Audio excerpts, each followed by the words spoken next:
Yo guys, namaskaram. So back again with our podcast series. Today we have Gehena joining us. She did her masters from University of Texas, specializing in business, and then jumped into the corporate sector, working extensively on building brands throughout her career, specializing in marketing. Currently, she is the founder of Own Your Power, a woman's coaching platform focused on holistic self development and confidence building, grounded in psychology and habit science. On top of that, she is a certified art therapist and a facilitator, and she also creates awesome content. So you can check that out. I'll link all her socials in our description. Now, in this podcast, we talk a lot about the inside out journey, specifically tools that a lot of us know are good for us, but sometimes we're not able to understand practical applications of those tools. So, we talk about journaling, abundance mindset, meditation, perspectives on feminism, and a lot of cool things. I'm sure there might be something that resonates with you. So, you know the standard drill: pick up a pen or paper, or open any note taking app on the side for you. Write a bunch of awesome notes for yourself, awesome learnings, and then also write it in our comment section so that it can just help the community to grow in a positive way. Anyhow, enough of me talking. Now head over to the podcast. Cheers and enjoy. Hi everyone. Thank you for joining in. It's amazing to host you. Thank you for having me. It's really wonderful when you connect with an artist. And when I was researching about it, there were like quite a number of things around journaling, meditation, and art specifically with your Instagram series and all of that. So I think just to start things off from journaling itself, I've seen that like a lot of people journal, right?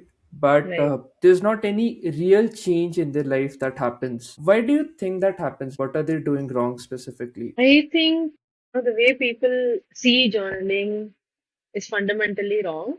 I feel like they see it as something that you do a few times and you expect results. But I personally believe you look at journaling as a mental exercise, the same way you have physical exercise, right? To work your body out, you either run, you swim, you go to the gym, you lift your weights. Physical exercise has to be a daily part of your life. It can't be, "Acha, I've done it for a few days and I've lost a few kgs." It doesn't work that way. For lifelong benefits, physical exercise should ideally be a regular part of your life. It's the same way with journaling. I believe we should look at journaling as a mental exercise, wherein um, you do it every day, and then you start seeing results. Hmm. And it Hmm. also depends on people as to what kind of results they are looking for. Journaling is primarily a tool for clarity, for focus, and also to be able to shift your thought patterns. But if you're looking at it as a tool that's going to manifest everything you desire, then that's not the tool. Hmm. Why do you think that confusion exists? Because I think a lot of people are experts at lying to themselves, right? It becomes another Yeah. tool to lie to themselves through these manifestation checklists and things like that. Why do you think that happens? Is it because of intent, or the wrong messages usually propagated, or not having proper guidance? I think, since the rise of social media, manifestation has become a very big word now. It's become a buzzword. It's thrown out Hmm. there like it's a very Hmm. easy thing and everyone can do it. Journaling is a tool for manifestation, and how manifestation works is it's not that manifestation is not wishful thinking. You don't sit in a room and keep thinking, no, Hmm. tomorrow I'm going to become a millionaire, tomorrow I'm going to become a millionaire, tomorrow I'm going to become a millionaire. It doesn't work that way. You've got to reframe your thoughts in order to behave the way a millionaire would. Like, look at yourself right now. Check your habits, the way you behave, the way you think, the way you show up every day. Is it the same as someone who has $1 million or $1 million would have? No. Their thoughts would be completely different. Their habits would be different. The way they approach situations, how much they trust their decisions, it'll all be Hmm. different. So, what journaling does is it helps you rewire these thought patterns at the most basic level so that it becomes a tool to manifest. But it's not the Hmm. only way to manifest. Journaling has too much pressure nowadays. People are pressuring it way too much to do a lot of things. Yes. Yes, I think probably a lot of, if I can use this word, bullshit also exists because people think that if they are, let's say, following this 10, 15 exact step by step think without even taking in proper context. They think their life would eventually transform without seeing that that person has maybe a lot of resources behind him or her. Let's say if he or she is a millionaire, like there are like a lot of things that are already, let's say he's different from the normal so-called average struggles. And I think Exactly. people, what I have observed from my limited understanding is people have like so many expectations from them that they drastically fail and then they just quit altogether. Yeah, that as well. And also from a term of transformation is always a byproduct of consistency or discipline, right? Someone doing something Hmm. once, they're not going to see a transformation. You do it 10 times also, you will see a little bit. But scientifically, it takes 66 days to see a habit give you Hmm. results. And this is already proven. If you don't want to do 66, just take Yes. 21. So Yeah. transformation is always a byproduct of consistency and discipline. And consistency and discipline are two things we have to put in to see the transformation. Yes. A lot of people skip that and they, expect transformation. They think things are going to change, but are we really putting in the consistency and the discipline that it takes for the transformation to become fruitful? Oh, that's interesting. I think just shifting gears a little bit, probably since you host these confidence workshops specifically, how do your people transform, people who are coming to your workshops? I think I'm assuming that you use journaling also as a tool to help them Yeah, I replace, do. I do. let's say, certain seeds of thought. So can you just walk us through that a little bit?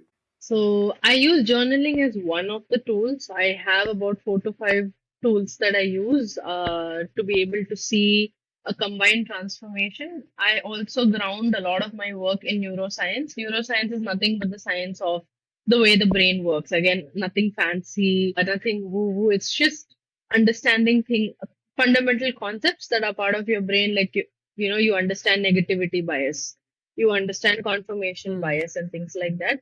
And the transformation that I have seen in my participants is one of them told me she felt like a switch flipped in her brain. She felt like at the Hmm. end of 10 days, she can succeed at anything. Another person told me that, she feels like how is she suddenly talking nicely to herself? She spent 30 years only criticizing herself, only saying terrible things to herself, calling herself stupid, dumb, undervaluing herself. How is she able to suddenly speak nicely to herself and believe in herself? And these are things internally that can create outward changes. When we look at leadership Hmm. trainings, when we look at confidence trainings in general, what they do is they try to help us build skills that are needed, like solve problems, solve conflicts, go and be a great presenter, make great PowerPoint presentations. All of that, it's you're outside, but unless you change your inherent qualities and the way you speak to yourself, the way you look at yourself, your own self image needs to change. Internal changes will show huge external results rather than only focusing outside in. My programs focus inside out, basically. Got it. Yeah, I think specifically since you also touched on women, I think in our culture, as some of your work is also around building confidence, women leadership specifically. I think in our culture that confidence is quite subtly killed, right? Wherein I've had like a lot of female friends, they are always told that their eventual goal is just to get married. So even like on education and things like that, they're not very encouraged to, let's say, go out openly. That's been my experience. But yeah, like what do you feel, why do women have self-esteem issues in general? They struggle a So lot with even their the confidence at times. yeah. No, even the college that I went to was very similar to how you're describing. My class had about 60 students. It was a girls' college. I was the only one who got a job and started working after graduation. Everybody else in my class was there with the mindset of, this is just to put on your wedding card as a degree, get married, so that you Yeah. find a groom who has a degree. So that you don't end up Yeah. marrying a Yeah. 12th pass groom or whatever, just for that purpose. Yeah. In my class, there was even a girl who, she got married. She used to bring her baby and come to the class to attend that and finish the college. So that is the level at which women's minds are influenced in terms of, and also their potential is limited from childhood. Hmm. You know, from childhood, Hmm. it's been inculcated that anyway, you're going to get married and leave. Or anyway, when we eat stuff or when we exercise, I have seen elder people saying, "Oh, eat this; it'll be helpful for your delivery in future. Do this exercise; it'll be Yeah. helpful for your Hmm. delivery." Like that's not the only purpose we are here, right? That's not our life's Yes. purpose, and there's a lot of conditioning around women. Earlier, it used to be a matriarchal society where women led everything. Families were led by women. The money was handled by women. Money was circulated by women. Women were in positions of power. And then everything flipped to a patriarchal society where men came in, men started taking in power. And a few men during that time did not want the power to reside with women, even half of it.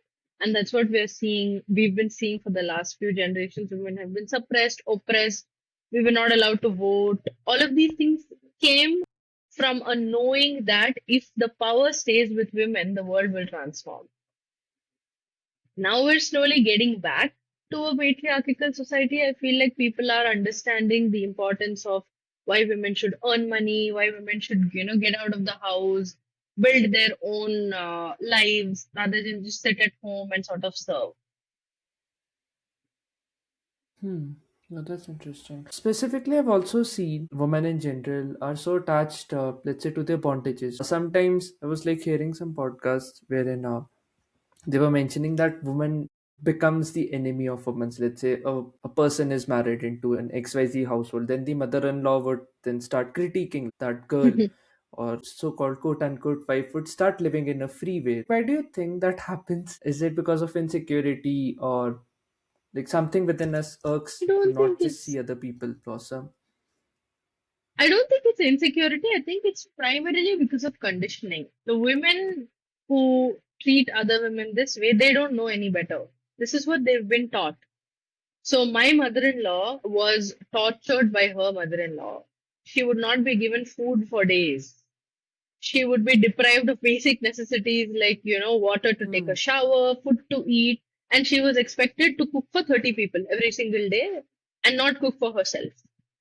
So, that was the level at which she used to be tortured. She's someone who decided to break that conditioning and not Hmm. pass that on to me. So, the way she treats me is I don't even lift a finger when I go to my mother in law's house. Everything is given to me in Yeah. my hand. Everything. Yeah. I wake up at 11 a.m. I get my Hmm. breakfast served in bed. I get tea served, fruit served. It's conditioning. A lot of women, unfortunately, don't have the willingness or the awareness to break this conditioning. So they keep passing it on to their daughters, to their daughter in laws, and on and on. But there are a few people who have the awareness and the courage to break this toxic cycle. So it's primarily because the way we've been brought up, even when I was a child, I was told, don't trust another girl. When two women are in positions of power, one will try to take the other down. So that whole notion of women only compete has been around for years, and I Hmm. think it's also a way to keep women down. And it's also a way to condition women into staying, in these old stuck patterns and not get out and really shine through in their individual capabilities. Because at the end of the day, it creates a mindset of scarcity, right? When I think I am going to get a promotion and there's someone else who's as worthy as me or as educated as me, who's also up for grabs. If I'm gonna think it's either me or her, the two of us can't grow and start competing, then it creates a scarcity mindset for me. It makes me feel like there's only this much to go after. But actually, there's this much to go after, and everyone has a space to Yes. prosper. Yeah. But Yeah. that's not what's being told in general. It's like the whole mindset of lack, the whole mindset of scarcity was all created as a way to condition and to keep us stuck in old patterns. I think you mentioned this word, which is one of my favorites, which is conditioning. Yeah. Uh, how can we uncondition ourselves, specifically speaking, let's say from a woman perspective? Because I think these scripts are also played out in the corporate sector, wherein some of your work lies corporate leadership and things like that. So how can one uncondition themselves? I think in order to uncondition, one first has to build the awareness that they need unconditioning. Awareness is fundamentally missing in today's society because everyone is on Hmm. autopilot. Everyone is on in a robotic mode. You wake up in the morning, you make your breakfast, bhago, bhago, bhago, office jana hai, work the whole day, bhago, bhago, come back, bhago, bhago. So, everyone's on an autopilot. There's Hmm. the time that you get free, we're spending our time scrolling on social media. So, where is the time for us to really sit in silence without any devices and think about what changes need to be made in the way we are functioning? So awareness is fundamentally missing. I think the first step to making change is just becoming aware of the way we operate, not becoming aware from the lens of, oh, this needs to be changed, that needs to be changed. No, just becoming aware from the lens of an observer. First, we observe the way we operate. We start knowing ourselves that, this is my trigger. When someone says this is how I react.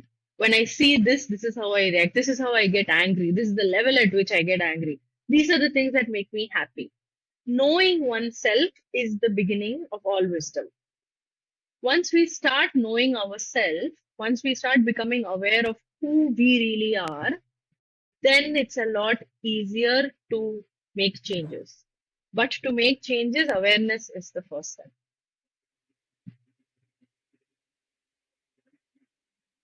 Hmm. I think having that intention that I'll consciously look in the mirror, right? If we go back to journaling, the tool would only work if you're, let's say, quote unquote, honestly looking at your own life, at your own seeds of thoughts and things like that. And as you said, Exactly. that leads to probably becoming more of a self-aware individual, thinking through things with a clear thing. Because yeah, for a lot of people, what I've seen, they have these conditions that okay, just work 3 to 4 years, then I'll just pick up a partner, get married, follow the standard script. Nothing wrong with it, but then probably if it's not coming from the center of, let's say, truth, if I can bring in the Bhagavad Yeah. Gita, right? If it's not, Yeah. if you're not fighting the battle from the center of Arjun, from the center of Krishna, it would eventually become very troublesome for a lot of people, and then it turns out to extramarital affairs, either in corporate settings or a lot of other weird realities. Yeah. That's there. It's also about following somebody else's blueprint, right? Rather than yours. All of us are free to create our own blueprint. All of us are free to write our own story. All of us are free to create our own narrative. But do we really, we forget that we have that power. Human beings have the power to create their own reality. Human beings can get what they want just by changing the way they think, the way they talk to themselves, and the way they see themselves. Three things. If these three things are fixed, you can get whatever you want in your reality, or you can have your life story flow the way you want it to. But then when these things happen, when people follow somebody else's blueprint, rather than, taking time out to really make their own blueprint and understand what do they want from their life, then we Hmm. start running into, these issues, your extramarital affairs, things not working out the way you want to, frustration, depression. Hmm. No, that's true. Definitely. I think you also mentioned a word which is also one of my favorites, the scarcity mindset. Uh, why do you think that people just go into those patterns? Of course, one is of culturally speaking, we are taught to always compete, else someone else would take your pie. I think that's the mindset with which Indians are generally brought. But like I have seen that even it's a person in corporate settings, they're earning well. They're not like uh, very dire of food resources, right? They'll have their food and things like that. I think then it becomes a choice of greed or not seeing the other person happy, or I don't know what it is. But just wanted to hear your perspective that why do you think this is so predominant even among people who have somewhat flourished in some ways? I think it's primarily the scarcity mindset. Unless we start seeing and knowing that we live in an abundant universe, right? If you look at the trees, every single day thousands of leaves fall. Are we worried that, oh my God, this tree is gonna run out of leaves? No, something new is gonna grow. There is so much, abundance and excess is the rule of the universe.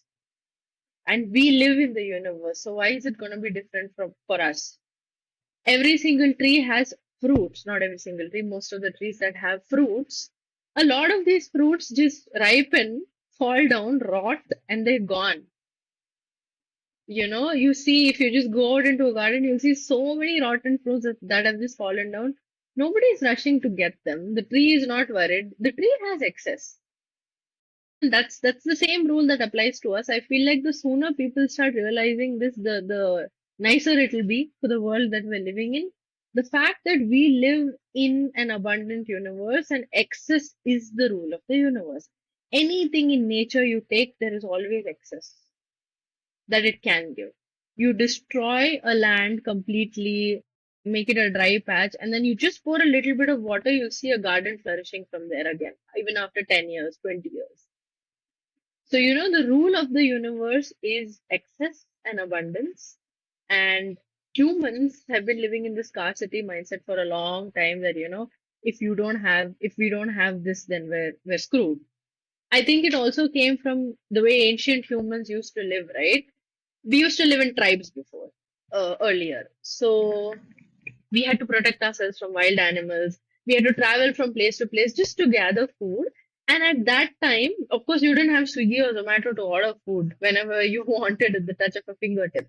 At that time, Yeah. it was all about survival. So this instinct of, okay, I have me and my family. I need this much food for us, and I need to protect this food from other tribes. That made sense back then, the survival instinct. But now it really doesn't make sense. But a lot of us are still carrying it and thinking of it like, acha, if I don't safeguard this, then I'm going to lose it. But no, there's a lot more. Well, that's interesting. So I was reading something on technology, and since you brought this up, like the Zomato and Swiggy's of the world, right? Essentially, technology has made our life easier, but I feel that technology should free up your space to pursue more creative pursuits and things like that, right? Yeah. But it has, I felt, made us more lazier, and the animal within that resides in a lot of us, it has just strengthened that. And I think that's also another manifestation of the scarcity thing, because Yeah. one just doesn't feel confident in their own abilities. And I think the intent, since you mentioned about the male and feminine dynamic, so there was like an interesting thing I was reading lately, the whole war situation that is going on. Specifically, this has a very, you can say, over aggressive masculine energy to it. Probably there was a very interesting perspective I was hearing, that on the decision table there were at least like five females and five males. The worst situation wouldn't have been escalated so much because of bringing in that subtle femininity of, let's say, cherishing life and things like that, right? Now linking this to the corporate section in general, do you think women follow this script of male dominance in corporate settings as well, following the leadership model of, let's say, quote unquote males, if I can use that word? So in corporate settings, overall, there are very few women at the top. We've all seen. In the C-suite, especially, you'll hardly find one or two women. Some companies, not even that. So, in terms of women being at the top in corporate, there is very less representation at this point. Only in corporate in general, only 30% of the leadership are women. 70% are still men. I do see organizations like my previous organization used to intentionally make sure that the ratio is even. So, initially when I joined the organization, eight of the top leadership were men and two were women. Over the course of 4, 5 years, they balanced that out. They made it 4-4. So it was equal. A lot of organizations intentionally balance that out. It could be because, just to get the whole DEI thing checked off, ki, "Acha, we are DEI compliant and we're a diverse organization." But The importance of women being having equal representation in senior leadership is primarily because men are logical thinkers, men are dominant, men are action takers, but women are creative. Women think from a people perspective, and women are more empathetic. One is not above the other. Both are needed equally to make sure organizations perform at the best of their abilities. You need an equal number of men and women, preferably, to make sure that every single person in the organization feels like they are valued, they know where they are. Because the way women lead and the way men lead are different. Both are not bad, but when both come together, transformations can happen. I would never say there should be only women leaders, or that an organization should just have women. I feel like that balance is needed, because what happens when it's just the male energy is, there's a lot of logic, there's a lot of analytical thinking, there's a lot of action, karna hai, keep growing, growing, growing. But there might be a little empathy missing. There might be a little keeping the people at the center of the strategy and the innovation missing. And I feel like that's what women can bring. Women can bring a piece where, there's strategy, yes, there's innovation, but who's going to do all this? It's the people. You keep the people at the center of it, and creative energy is something that women can fundamentally bring. Women are born creators. They create life. Creating a business is no big deal for women. Creating success is no big deal. Creating things out of thin air is something that comes naturally for women. So harnessing that creative energy can really contribute to an organization's success overall. I think diversity in general leads to just having more viewpoints and then just having, let's say, richer discussion around certain decisions that one can take in the course of any action, because else there's like a lot of destruction that happens, which eventually spills over to a lot of things, right? Because I just see the manifestation of that in this war as well. I remember reading Osho. He had brought this up that if there would have been more feminine energy, quote unquote, in the world, it would have not seen two world wars and the same manifestations again and again with the Russian Ukraine thing and all of that. How do you define confidence? What's your perspective of confidence? I would define confidence as the ability to trust your own decisions, because that's what has taken me from where I was to where I want to be. I feel like the way confidence is seen nowadays is primarily, if you look at someone and they're speaking well, you think, acha, that's confidence. Go speak in a group of people, go present, do a presentation, speak in front of a large group, hold a conversation well. Confidence, the understanding of confidence in general has been limited to only this piece, someone speaking well, having a good personality, and all of these things. But confidence is a lot deeper than that. For me, it's the ability to number one, follow my decisions. Number two, trust that I'm making decisions that are beneficial for me. And number three, not doubt myself when I'm, going and taking my action and pursuing those decisions. Because self doubt can be so detrimental to somebody's confidence that it can just make you stuck where you are forever. And with self doubt also comes talking negatively to yourself, also comes undermining your own value. All of these, lead to a very low self worth. When people keep making promises to themselves that tomorrow I'll do this, day after I'll do tomorrow, from Monday I'll go to the gym, from Tuesday I'm going to diet, and when they don't show up again and again and again and again, it really breaks the self trust that you have with you. You yourself don't trust yourself anymore. So, how are you going to go ahead and make someone else believe in your idea or trust in your idea? So I think confidence starts from the inside. Think about confidence as a relationship that you intentionally build with yourself. Start telling yourself things that you know you'll do. Okay? Don't tell yourself things that you know for sure you're not Mhm. gonna do. Start making these small changes. For example, I'll tell you how I started. I started telling myself I'm gonna brush my teeth every night before I sleep. I said that 3 years ago when I was trying to make these changes, because I got tired of telling myself I'll do this, I'll do that, I'll do this, I'll do that, and actually not showing up. I was like, okay, you know what? Let me look at this as a relationship that I have to build from scratch.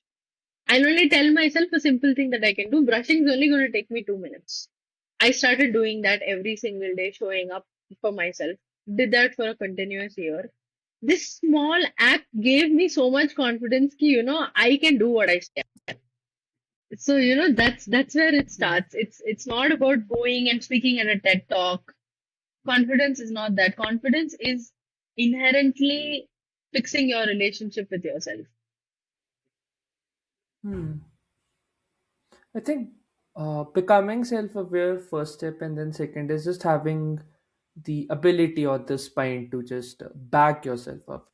It's like Yeah. you're going in a war with the world just to stand on your own 2 feet. Because I have seen that, let's say, if there's a scale of 1 to 100, people have these expectations that, let's say, if I'm unable to run 100 meter, next day I just want to run 10 kilometers. And agar kiya bhi, like, I did this dhakke se by forcing myself, then they'll eventually quit because there's like so much pain with this entire thing. So I think, as you rightly mentioned, just having that seeing that small success, like Yeah. jumping just a little bit hurdle and then slowly kind Hmm. of Hmm. taking that up, because that is how you get that confidence. I remember having a similar experience when I finished my first book. Earlier, I was not a very good reader, particularly in 2015, 16. I broke this limitation of mine. When I finished that first book, that feeling which you described, that, like, I can Yeah. finish this, I can read this. And you had mentioned in one of your posts about Robin Sharma's The Monk Who Sold His Ferrari. So Hmm. I think a similar book is one more book. It's a small book, some little things, small changes that change your life. I completed that book, started implementing some of those habits, and then I saw drastic change in the type of communication that held to myself. And I think, yeah, in the last conversation also, you were talking about the morning pages, journaling in general, right? That how it's very important that you replace these negative conditioned seeds of thoughts that you have been Yeah. put in your unconscious with positive seeds of thought. I think that's very important. So the way you talk to yourself and the way you think about yourself directly contributes to your self image. And your self image is the most important thing to get right if you want to succeed in this world. Because the way you see yourself is the way other people will see you. Energy doesn't lie. You can't fake stuff for long. People are going to find out in a second if you're lying, if you're faking something, if you're not being authentic. So, the way you see yourself really, really matters in a world where you're trying to make it, in a world where you're trying to succeed, because that's how people are going to see you. And how do we change? Right now, a lot of people's self image is pretty shitty, from what I know. A lot of people think that they can't do stuff. There's a lot of underconfidence, there's a lot of low self-worth, there's a lot of low self-esteem, there's a lot of low value that we give ourselves compared to someone else. If we had to take, Hmm. like, my course is a 10-day course, okay? If a friend or someone really close asked us to spend 10 days for them doing whatever they wanted us to do, we would do it in the blink of an eye. We'd be like, yeah, why not? What's 10 days? I'll help you. Why not? If they asked us for help. But Yeah. we hesitate to take those 10 days to help ourselves. So that's how Hmm. much we undervalue ourselves. We keep everyone else above us and we keep ourselves the last priority in our lives. This is what will reflect outward. If we keep ourselves as the last priority in our lives, people around us will also keep us as the last priority in their lives. So the way I work is I first focus on changing the self image. When the self image changes, the reality changes. What happens with your self image changing is your self worth increases. The way you value yourself increases. Then your fear of failure decreases. Your need for external validation decreases. You're giving yourself the validation. You don't need 10 other people to come to you now and say, oh, wow, what an amazing speaker you are. Oh my God, you look so beautiful. Oh my God, you're such a great manager. You don't need these things anymore from others because you are building your self image and you are giving yourself these things. And when your self image gets built in a way that matches you valuing yourself, then your energy becomes magnetic. This is where manifestation comes into play. When your energy becomes magnetic, you start attracting the things you want. But in order to start attracting the things you want, you have to become the person who has those things. You have to become the version of yourself who has those things, which is not the current Hmm. version, clearly. I think that thing also relates to it that life gives everyone an opportunity, right? It's just that are you ready to take that opportunity, if I put it metaphorically? So that's definitely there. So in all of this, you mentioned one very important thing, which I just want to pivot to. It's on identity, right? So with like a lot of influence these days, how can one identify that it's their true authentic voice rather than, let's say, borrowed voice from any book, any so-called influencer, or like any podcast for that matter? How can one correctly identify that intuition, that gut voice? So, see, being inspired by others, seeking ideas by others, all of that is great. The greatest artists have also said that art is stolen creativity. Nobody Yeah, just yeah. creates something from scratch on their own. Inspiration sparks from those around us, and that's completely fine. But we will know, like, if I created something, like if I created content or if I created a course that didn't come from me, I'll know. Do I have the courage to admit it to myself that, hey, this is not the authentic me? I think in order to identify that, you are not being your authentic self, you have to have the courage to admit it. So, again, a very helpful tool, journaling, here comes into play because you're not saying stuff. You're writing in a book, you're writing in a paper. Nobody's going to read this paper ever again. But journaling itself takes a lot of courage. It forces you to sit down with yourself, bring up thoughts that you've been trying to suppress, or even say things that you would never say in front of anyone else. So, the courage of being able to admit that, hey, this is not me, is where we'll Hmm. know that this is not authentic. But do we have that courage to admit it is the question. My idea is more from the Julia Cameron thing, wherein you just write anything for 3 long pages, whatever comes into your mind, and then you just filter Yeah, out all these messages. That is how I was able to identify certain, let's say, destructive seeds of thoughts that were present. But as you also mentioned, that there are like two interesting points. So I was reading one interpretation of the Gita, and therein they said that your greatest crime is that you have been an enemy to yourself. And if I link it to Jordan Peterson's thing, he talks that treat yourself as if you will treat a friend, that you mentioned in our absolutely. discussion, right? Because we can go to so many lengths, stand on our, if our friends fathers die or anyone for that matter, we'll be there all the time, but we won't show Mhm. that same commitment and intensity to our own lives. So that's pretty interesting the way you mentioned it. So yeah, I think coming back to just this whole identity thing, and there's one more tool which I think you extensively use, which is meditation, right? Yeah, Wherein you're just sitting with yourself. I also saw some reels wherein you were playing with your dog, yeah. meditating. So she that she was just like, comes in whenever I'm doing something. yes. So I think that feeling of love when you are going into such an intimate act such as meditation, right? So how does that transform one's life? Can you go a little bit deeper on that? So there was a study that was done with a few monks, okay, and there was one monk particularly they found who is the happiest man in the world. I don't know his name is what his name is. If we Google him, we should be able to find him. But there's one monk who claims to be the happiest man in the world. So neuroscientists are very intrigued. They want to understand what is this guy doing differently from all of us that's making him so happy. So they called him to a lab. They put these receptors on his head and try to understand his brain waves and see what's going on. In general, human beings operate on alpha waves. Our brain waves are the alpha waves, which is thinking, doing, all of those things. When you take a step back, when you sit in silence, when you just disconnect, we move from alpha to beta waves, which is basically another calmer set of waves, and the gamma waves are the highest. This is where you are in complete control of your mind. When they put these, readers on this monk's head and they were trying to understand his brain waves, he was in a state of meditation when they were doing this, and they only found gamma waves. There were no alpha or beta waves, which means he is in a state where he's in complete control of his mind. And that's how he's able to be the happiest person in the world, because he is detached from outcomes. He is detached from what if this fails, what if that fails. He is detached from the negative voices that are inherently present in our mind.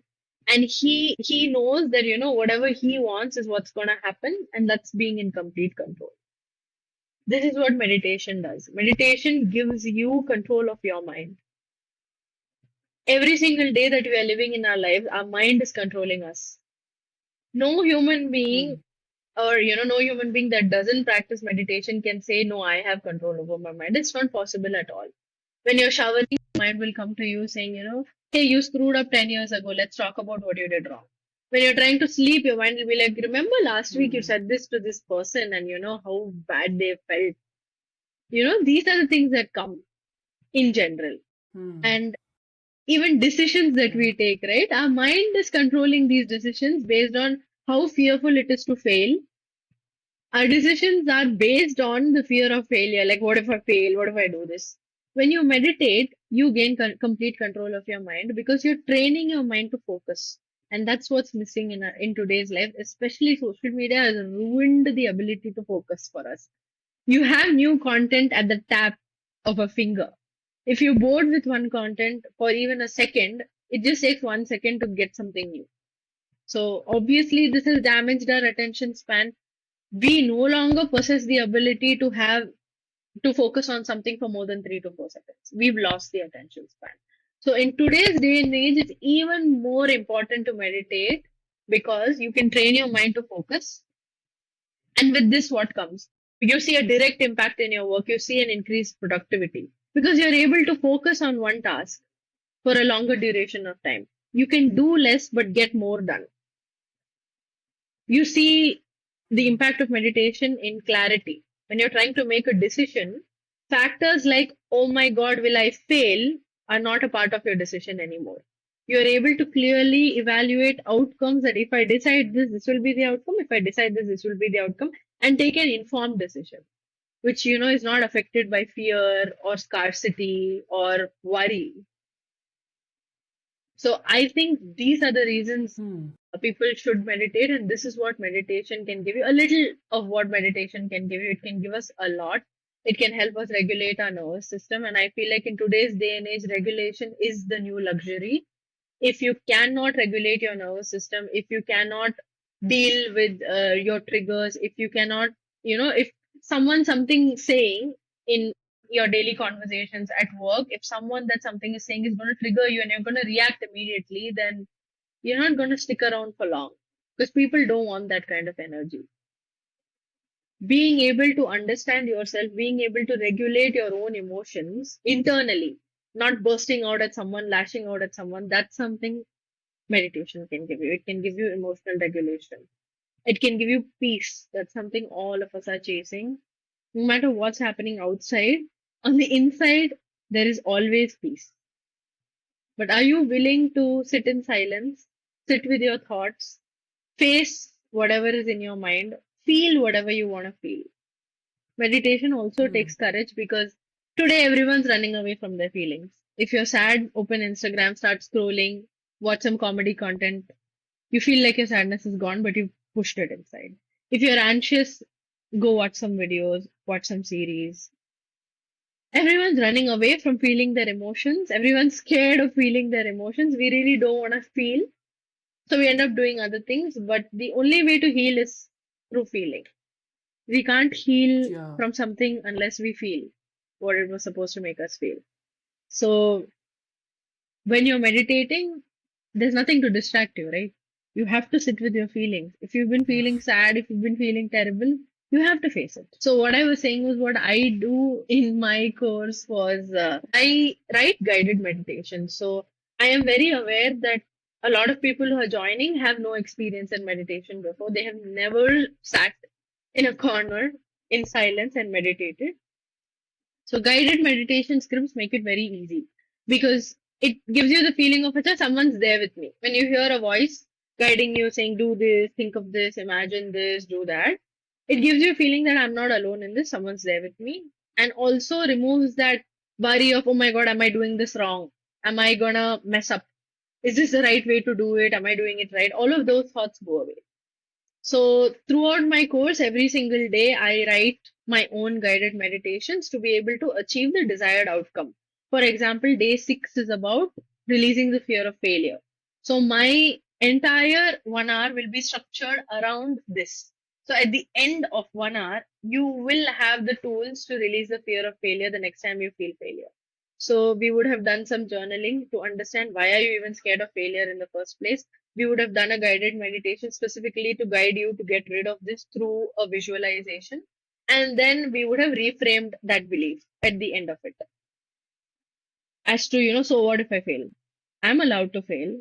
Failure is only learning. Replacing those seeds of thought. Yeah. So that's what we do. That's how I help people. Just coming to that caveat, you mentioned a very interesting thing, specifically on meditation. What I've seen, let's on the contrary, sometimes that it becomes a sort of way to avoid real life problems. Of course, you can calm yourself and things like that, but people then also, after a point, start using it as a, you can say, quick fix, right? To not face the actual thing that is troubling them. Let's say there's a toxic partner. So how do we deal with this inner dishonesty, if I can use this term?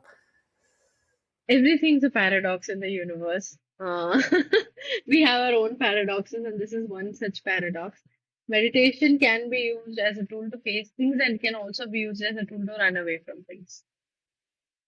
At the end of the day, it's personal choice. If you feel like, you want to run away from this, then it's that person's degree of awareness that's not letting them grow. Fight or flight is not the regular operation of our nervous system. Fight or flight is abnormal. We are so used to living in fight or flight. It's actually abnormal. So our nervous system has two parts, the parasympathetic nervous system and the sympathetic nervous system. Parasympathetic nervous system is the calmer part, the more creative part, the more composed part of it. And the sympathetic nervous system is your fight and flight. So when you're meditating, if you're truly meditating the way it's supposed to be done, it cannot become a means to escape. It will force you to sit and face whatever the hell it is that you're trying to face. Unless you are saying that you're meditating, but you're just closing your eyes and you're thinking of something else, then that's not meditation. But if you're truly meditating the way it's supposed to be done, which is, you find a quiet corner, you close your eyes, you sit in silence, you either focus on any of your chakra points as an anchor. If you don't know, if you feel like my thoughts are going everywhere, you pick one of your chakra points. You can pick the heart center, you can pick the throat center, you can pick the third eye, you can pick the root chakra, or you can use a breath as an anchor. Also, just focus on your breath going in and out for however long you can. Thoughts will come and go. If you're doing meditation in the true sense that it is to be done, it will force you to sit with your thoughts and face them. You can't really run away if you're doing it right. Do you think activity can also be turned as a form of meditation? Because essentially the idea is, we are being so involved with life, or being so involved with the stillness within, right? That's the idea of sitting in a corner. Let's say if one is a musician, right, or one is very much in love with cooking, they become so one with the activity that they lose track of time. Do you think that can be another way to understand? 100%. I definitely think so. So I read a book which is called From Mindful to Mindful. So in that book, this is what it talks about. It talks about how monks are, if you see monks, right, they're always meditating, but you don't see them always sitting in a corner quietly. They go about their daily lives. They do their own stuff, like they go bring their firewood that they need, they cook the food that they need, they clean their premises, they wash their clothes, all of these things they do but they're constantly in a state of meditation. And that happens exactly by what you said. Meditation in the end is just dhyana. Dhyana is nothing but concentration, focus. So when you're able to focus and do something, even if it's your daily life, like you're cooking, or you've gone for a walk and you're just focusing on that walk, you're not listening to something else, you're not listening to music, that is also meditation. That can also be considered meditation. So there are a lot of walking meditations, basically, wherein people can walk and meditate. But even if you're doing, you're painting, you're journaling, these things can also be considered meditation if you're doing them with the intention of, I am only focused on this thing right now. Then that is also meditation. Hmm. Hmm. That's interesting. I think that is a very good way that it just helps you to not run away any further. Like if you genuinely get into the groove of it, right? Just want to understand your thoughts specifically on this difference between reflecting on something and ruminating about it. Uh, how do you go about it? Like, how can you identify the difference between the two? So I think reflection comes with an idea where you are thinking about something that's already happened, right? And you're trying to understand, you're expecting some sort of outcome out of it. You're either trying to understand what you can do better next time, or you're trying to understand where did you go wrong this time. But there's some sort of outcome attached to it. You're either trying to get a lesson, like eventually you're trying to get a lesson out of it. So when it comes to reflection, I believe that you do it with the idea of getting an outcome out of it, right? You do it with the idea of taking something from that experience that you can keep with you into your present and possibly take into your future as well. But when it comes to ruminating, I feel like there's no outcome attached to it. It's just a deep dive into what has happened. Again, this is also a past event, obviously. What has happened, peel the layers one by one by one by one. But you don't do it with the intention of, acha, I need to learn something from this or I need to get something out of this. It is just done with the intention of understanding this particular scenario in the deepest possible way. Hmm. So when we use journaling, journaling is always considered a tool for reflection because you take a book, you take a pen, and you write down, like for example, if I do a journaling activity where I reflect how my day has gone, at the end of the day, I'm going to open my journal and I'm going to write two sentences of my day was amazing. I did this today. I did that today. And what is one learning from today? So that's how the reflection activity is structured. It's done with the idea of getting a lesson out of it. Eventually, when let's say you're honestly reflecting, you'll also stumble upon traits that are unique to you, that are authentic to you. Like I also remember reading one book. This is Mastery by Robert Greene, the person who wrote 48 Laws of Power, wherein he mentions Yeah. that every one of us comes with that unique seed, but eventually we hear so much of bullshit in the words, so many of voices colluding with our own inner voice that just gets dimmed out. Yeah. And eventually, if you read the greatest of the greatest, right, be it Da Vinci, be it Darwin, they followed that unique inner voice, which essentially led them to leave their own unique footmark on the planet. So coming to question, what traits do you think makes someone genuinely respectable, not just liked by, let's say, people around, but genuinely respectable?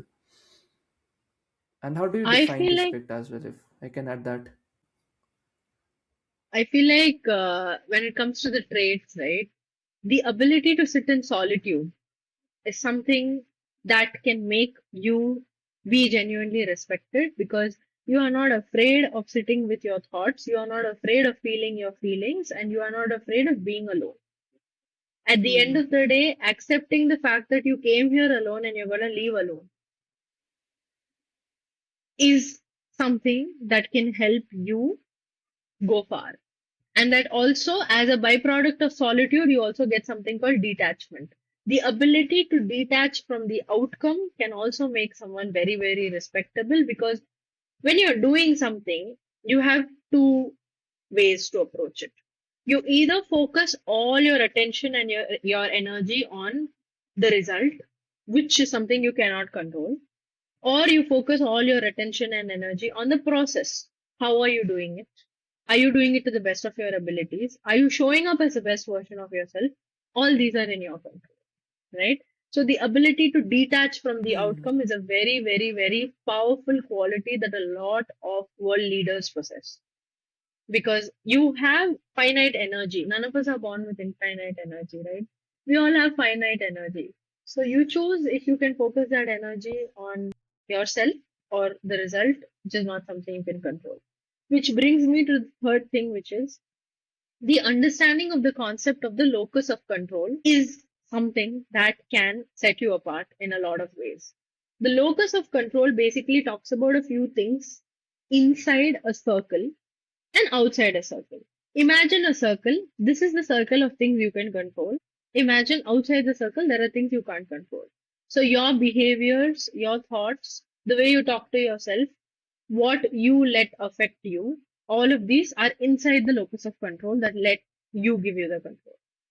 What's outside, the way people treat you, what people say about you, what people think about you, your results are all outside this locus of control, not in your Yeah. control. So just the understanding of this can give you so much of your energy back, can make you respectable, because at the end of the day, you're doing stuff, you're putting your energy in things that is in your control. And imagine a world where people did things not thinking about, oh my God, what if I look stupid doing this? What will other people think of me doing this? Then everyone will start tapping into their talents. Everyone will start following their intuitions. Everyone will start building great things. Hmm. That's very interesting. I think probably the more uniqueness we dive into, specifically in this age wherein there's a lot of people fear AI replacing them, right? That is where probably the real gold lies for an individual, and relating it to the abundance thing which you talked about. Everything is in excess. It's just about making that excess work for you for your own unique inclinations, experiences, tastes, and a lot of weird things about you, which also makes me remember one thing from Naval. He says that you can easily escape competition through authenticity. It's just a question of courage to lean Absolutely. in, if I can use that word, to your weirdness Mhm. and absurdity in ways. Okay, great. So I think just pivoting towards some last sections of this podcast, I just would want to understand one thing. So what belief do you hold that a lot of people around you disagree with? That I can create my own reality. So that's that's I feel that eventually we outgrow a lot of people in our environment once we start changing realities, and eventually it becomes this thing wherein we just have the people who are very conducive to our innermost set of beliefs. I think as we are aging more and more, people realize that they don't have just a lot of time left, and it's best used with the limited people who vibe or gel with you. I think that's a way to look at it. I think that's an important realization, realizing that there's not a lot of time left. I think we squander a lot of it because I think Seneca or someone said it in the in this stoicism thing Yeah. that you have two lives, and like one is when you're born, the second is when you realize that you only have one. So that's a pretty important insight, because a lot of things, right, you see a lot of reels which become toxic. People are fighting on the streets with their Uber drivers, not giving them 100 200. All of that just wouldn't matter towards the end. You'll regret that you're still a kid in your 30s 40s 50s, right? True. So Yeah. that's I think pretty sad. I think when I started becoming aware of this whole scarcity mindset and all of these things, the first thing I Hmm. started doing was this. I started when I developed the understanding that, you get what you give. And if you want to receive abundance, that means you also have to be open to giving abundance, right? It's not a one-way street. Abundance is a two-way street. Imagine money like Hmm. an electricity current. It Yes. goes and it flows. It needs to pass through channels, and we are those channels. So if you want to Mhm. receive a lot of money from people, that means you should also be open to giving. So when I started developing this understanding, the first thing that I started doing was when I booked my autos or my Uber or my cabs, I would always pay them extra, even if they didn't ask for it. 50, 100 rupees extra for me is not a very big thing. But then for people who are doing this on a daily basis, getting something that they didn't even ask for is a very big thing. That, when they receive it, they feel really happy, they appreciate you, that energy comes back to you. Do you think sometimes I remember watching this movie Parasite, the Korean movie? Do you think sometimes it attracts parasites in our vicinity wherein they just want to leech us? So, how can we identify parasites? So yes, if someone is magnetic, they are going to attract all kind of people, right? We Yeah, yeah. can't control what kind of people we are attracting. Of course, there are protection rituals that I do, and that's a whole different conversation in itself. But I feel like the way we can identify parasites is when someone's only taking, taking, taking and not giving, then that's your identification that you need to cut this person off. Because every single person in your life is here to give you something in return. Yes, they are here to take something from you, but they are also here to give you something in return. And there are few people who only want to keep taking, taking, taking. So you have conversations with this person, you come out feeling really drained and tired. You try to explain your point of view to this person, but you always get the feeling that this they can never understand me. They're not accepting my opinions. You try to spend some time with this person, and then you increasingly feel start coming up with reasons to avoid it. You don't want to go there. Your energy is not going to lie to you. Your energy will start giving you hints saying through these ways that you'll not feel like going there. You will feel like avoiding this person. This is just your energy telling you that hey, this is a parasite, and they're just taking, taking, taking, and they have nothing to give you. Do you think that there's this term called frenemies that people are becoming your friends who are essentially your enemies just to leech you? I think Hmm. just also protecting ourselves from frenemies is also very important.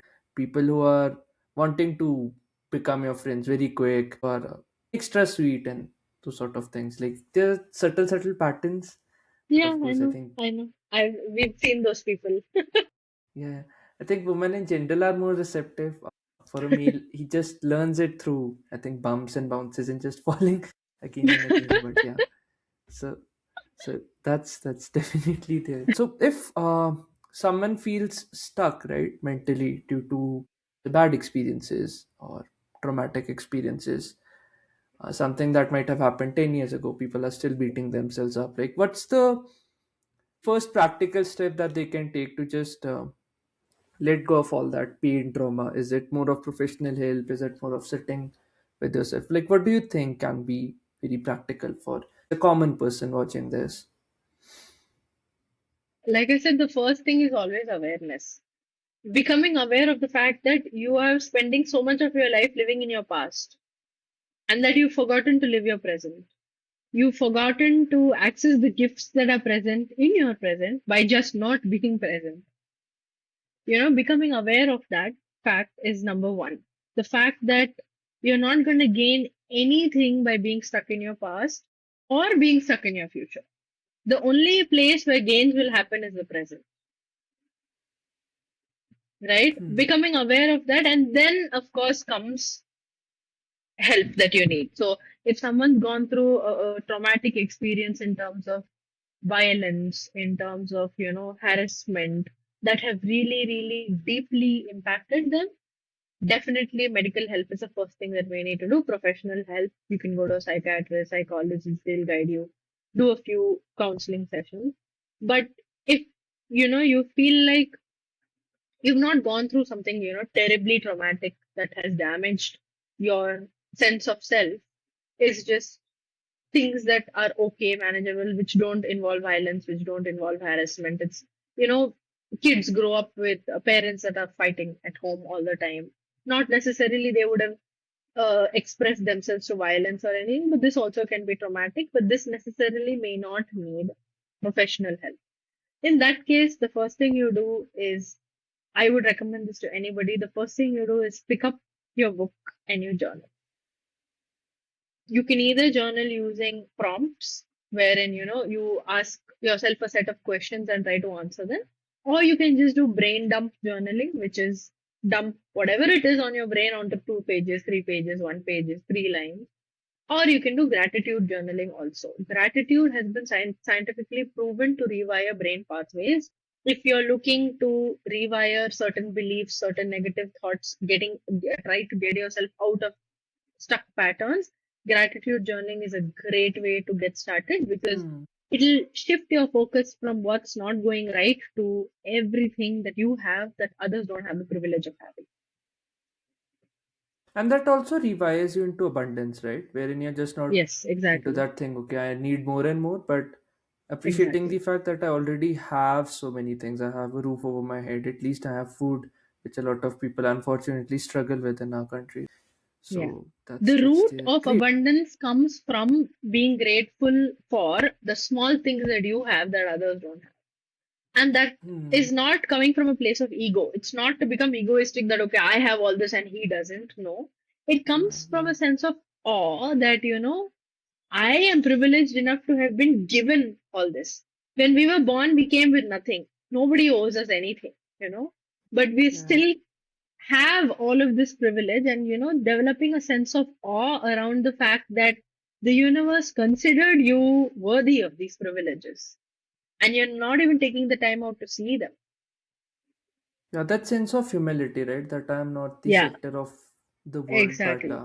just a speck of dust, and then just Exactly. functioning from that perspective. So this section is a little bit interesting. So what usually happens is that my last guest usually leaves a question for the current guest, and then I would request you to leave a question for the next guest. So the question that he had left was that how do you know that you're growing in life, generally speaking, because there are always these comparison metrics that you see your friends moving on to next chapters, and of course expectations and things like that. So in what sense is a person genuinely growing?